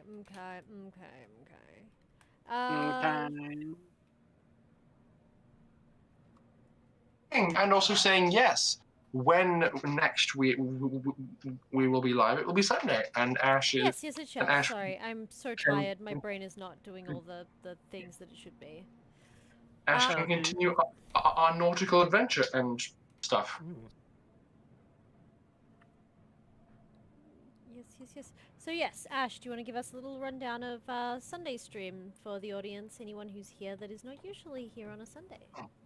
It is Dungeons and Dragons 5th edition, and we are playing the Trials of Zalnari, where our adventurers are part of a not necessarily paladin, but a very lore-upholding faction that tries to bring about peace around the world. But things are bubbling up, tensions are running high as borders are being tested, and Zalnari are no longer able to hold the peace by sheer force alone. And so diplomacy is being worked, but this poor little ragtag group is being pulled left, right, and center, trying to fix everything. And what else is bubbling, Ash? The ocean, as it's boiling. Doesn't seem good. Kind of concerned. No, because a 12th level spell shot out of the middle of the sea. It's true, it did. Yep. Yeah, things got kind of cataclysmic. Right, it's great. Game Mage Panic. So we'll see you there! Yay! What could possibly go wrong? Nothing could go wrong. 4 level 7s versus a cataclysmic event. It'll be fine. We're not even level 7 yet, and there's 5 of us. I imagine you'll be level 7 once you have to deal with it. Okay, fine. I polymorph the big bad, I guess. I don't remember else, but I'm scared. I also imagine one of you will be dead by the time you get there too. It'll be me, won't it? It would be me if it weren't for that beautiful amulet of health that gives me the second highest hit points in the party as the wizard. What the fuck? Yeah, you lucky bastard. The person who really doesn't need it. I now have a 19 con and a 20 intelligence just because I'm really smart. Yeah. That's ridiculous. Kovac is a little OP, guys. And I have the same dex as the party monk. 14. That's gross. For those who are still here and are not familiar, I will show you the crew. Hang on. Yes. Nope, this one. And then we can raid. Yep, and then we will raid. This is our little party on Sunday. So it's kind of hard to see because I know it's small in there, but this is Thalai, this guy here. This is Kovac. Kovac is played by Rory. This is Mug. This is Sam. This is Storm, played by me, and this is our TBD, work in progress, sorry, Dungeon Master, Ash. Yes. I didn't get a chance to say it when we played on Sunday, but Alice, I love how you've colored Storm. She looks amazing. Yeah, so Storm actually isn't, like, she's like this really off grey colour, like this blue-grey colour. And it's unnatural. It's really nice. Yeah, but she's kind of like a snow leopard, just different. bluey. Yeah. Yeah. Yeah. But thank you. Fur is always challenging to do, and I'm sure if you were watching me draw it on stream, you saw me like draw lines and then delete them and draw lines and delete them incessantly, because trying to get like the effect of making it look fluffy like fur is quite challenging. Look at all those fluffy bits. Those amazing. Fluffy bits, flaffins. Yes, I'm looking forward to seeing it finished. Yeah. So.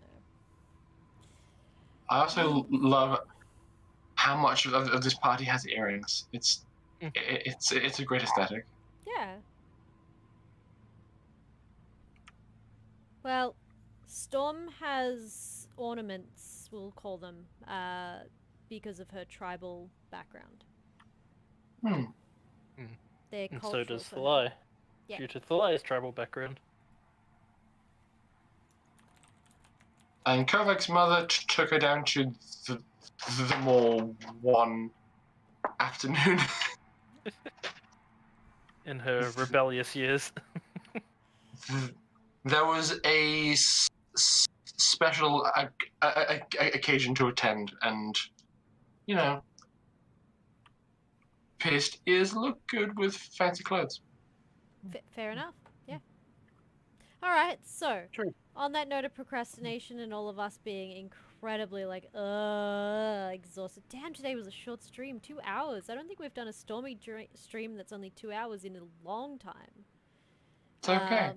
Yeah, but let's find someone to you know what? We haven't raided Turn-Based Dave in a while. We could definitely raid Turn-Based Dave. Let's send them I think some that'd love. be nice. Yeah. I agree. They are doing more art, and their art is amazing, and they are, in fact, one of my... They are actually a good friend of mine, which I've known for probably close to 10 years. And they are one of the inspirations of, and the reasons why I got into VTubing, which I don't know if any of you guys know, but some of you might know. I do some VTubing on my own personal channel. And as a result, that has led to some of the cool stuff that you see on our channel now here at the Stormy Dragon Tavern. They're also an incredible artist. They're an inspiration to me for art, especially in the way that they use color and tone and things like that. So, yes, I know you know Inferno, but there are some other people here who might not know. I know Kit knows as well. Kit comes and hangs out sometimes on my stream and raids me.